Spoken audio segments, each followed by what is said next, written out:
কদিন ধরে হাসপাতালে নিবিড় পর্যবেক্ষণে বিএনপি চেয়ারপারসন ও সাবেক প্রধানমন্ত্রী বেগম খালেদা জিয়া।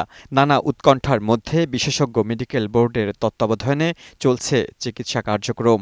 দল ও পরিবারের সদস্যরা উন্নত চিকিৎসার জন্য দেশের বাইরে নিয়ে যাওয়ার পরিকল্পনা করলেও তার শারীরিক পরিস্থিতি সেই ধকল সামলানোর পর্যায়ে নেই। মেডিকেল বোর্ড অনুমোদন দিলে দ্রুত তাকে নেওয়া হবে দেশের বাইরে। হাসপাতালে ভর্তি হবার পর থেকে সেভাবে সাড়া দিচ্ছিলেন না খালেদা জিয়া। শনিবার কথা বলেছেন, তবে সামগ্রিক সংকট কাটেনি এখনো।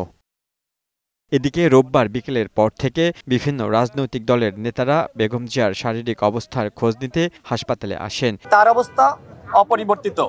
আমরা দেশবাসীর কাছে দোয়া চাই। বাহিরের প্রায় ৩-৪টা দেশের ডাক্তার এবং আমাদের দেশের এবার কেয়ারের ডাক্তার সকলের সমন্বয়ে ওনার চিকিৎসা চালু রয়েছে এবং সুচিকিৎসা চলছে।